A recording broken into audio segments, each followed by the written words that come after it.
Russia aggressively cashes in on Hormuz energy crisis as Trump's desperate allies scramble worldwide for emergency fuel supplies. Putin's long-awaited revenge materializes as acute energy crisis forces energy-starved Europe back toward Moscow's pipelines.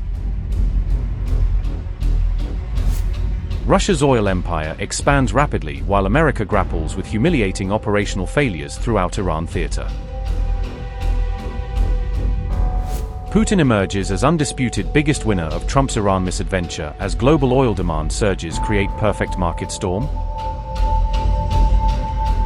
Russia is set to supply crude oil to buyers in Asia who are scrambling for fuel amid disruptions caused by the US blockade of Iranian ports and the turmoil around the Strait of Hormuz.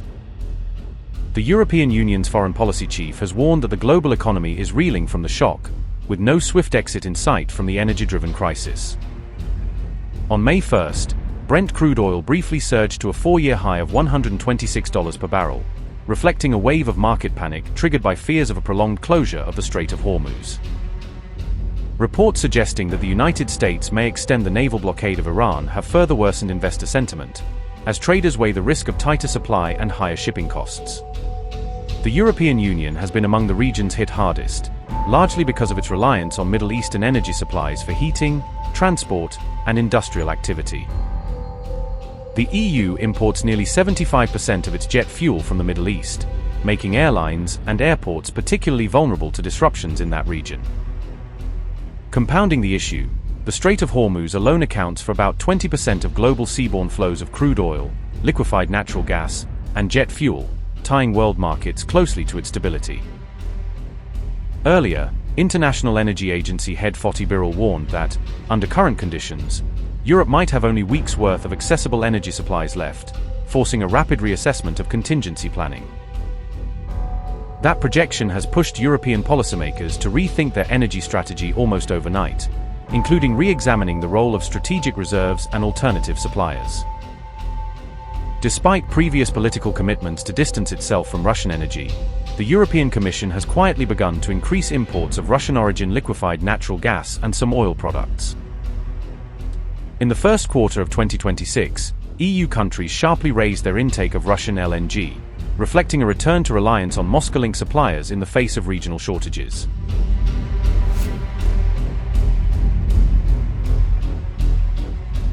Meanwhile, Russia has seized the opportunity to expand its energy footprint, leveraging higher prices and supply chain disruptions to win over new buyers in Asia.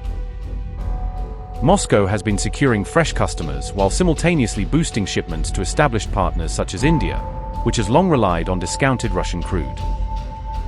In Southeast Asia, Indonesia is preparing to receive significant volumes of Russian crude oil, positioning itself as a key transit and refining hub amid the crisis.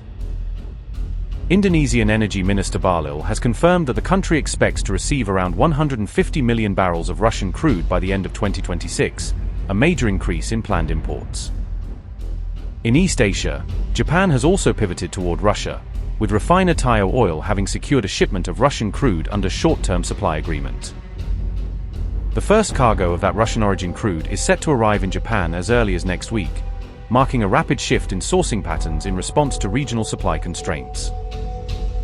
The Philippines has also recently received its first Russian oil shipment in 5 years, reopening a previously dormant trade channel as Manila seeks to diversify its fuel supplies. Russia has also signed a new oil and gas cooperation agreement with Vietnam, signaling long-term ambitions to anchor itself firmly in the Southeast Asian energy market. Additionally, Moscow is engaged in ongoing energy sector negotiations with Thailand, discussing both crude oil supply and joint infrastructure and refining projects. Taken together, these developments illustrate a major realignment in global energy flows, with Russia gaining ground in Asia while European consumers scramble to close the gap left by Middle Eastern disruptions.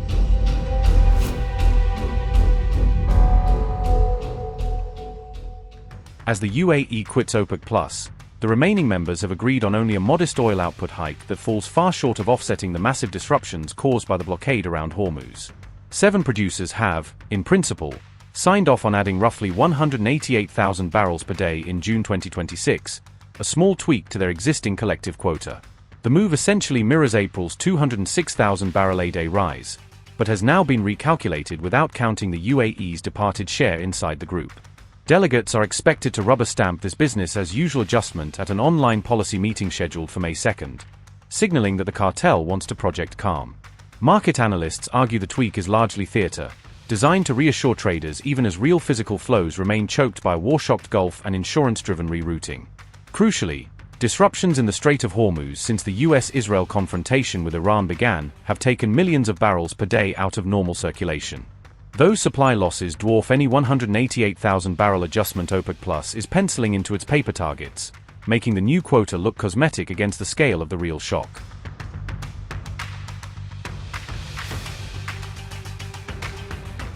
The UAE's withdrawal formally took effect on May 1st, ending almost 6 decades inside OPEC's tent and marking one of the most significant defections in the group's history. Officials in Abu Dhabi have framed the exit as an economic, not political, decision, saying they simply want the freedom to use their full production capacity. Emirati reporter Mohammed Al-Hamadi echoed that line, arguing the strategy is to lift output, grab market share and keep prices at reasonable levels that still support investment. Before leaving, Abu Dhabi was effectively sitting on roughly 1.5 million barrels per day of spare capacity it could not use because of tight OPEC quotas. That is why, once traffic through Hormuz normalizes, the UAE wants full freedom to pump every barrel it can sell into a tight, structurally reshaped market. The UAE's decision to withdraw was not surprising, though perhaps the timing was. Some may have been caught off guard at this moment, but this decision stems from prior studies, positions, and calculations. This is what led the UAE to take such a step. It has a different vision and feels that its presence in OPEC significantly restricts its economic movement and oil production. Therefore, I believe all OPEC members are aware of the UAE's position. Previous stances may have hinted at the UAE's desire for further expansion. But of course, the OPEC structure is what limits the UAE from increasing its production. Thus, the decision came at this time and in this manner. I believe the timing was significant in its connotations because it came at a point where it did not impact oil prices. This reflects both intelligence and responsibility on the part of the UAE. It was keen to take this step when it would not disrupt oil markets or affect other producers. Of course, we cannot ignore current geopolitical developments in the region. What is happening today, following the US and Israeli war on Iran, followed by Iran's aggression against Gulf states and the shelling of oil fields and refineries, all these factors have affected all Gulf nations regarding oil production, as did the closure of the Strait of Hormuz, which disrupted shipping and tankers. The UAE saw this as the most opportune time because, once the Strait of Hormuz reopens, there will undoubtedly be renewed movement and production. However, no matter the level of production, it will not cover the losses incurred over the past 2 months. Hundreds of millions of barrels were disrupted, production dropped, and it affected energy abroad. Therefore, the UAE found that it must now benefit from its long-term investments, worth tens of billions, in oil production and fields. As we know, the UAE loses roughly 1.5 million barrels per day, neither produced nor extracted, due to its commitment to OPEC and OPEC+. Consequently, today's decision will undoubtedly remove this restriction, enabling it to produce the quantities it is capable of, thereby benefiting the state and consumers worldwide. Undoubtedly, the exit of a country with the weight and size of the UAE affects the organization. However, it does not reach a level of critical danger. The UAE produces approximately 13% of OPEC's share, meaning we are still talking about over 77% for the other member states. I believe an organization like OPEC, which is nearly 60 years old, is capable of handling the departure of a member in a way that prevents collapse. Certainly, the UAE's exit is influential as a heavyweight member. But I believe such a scenario has been on the table for a long time. OPEC and its leadership are aware of the UAE's direction and requirements. Therefore, OPEC as an organization will certainly remain through its existing members. Could other members also withdraw as the UAE did? This remains unknown.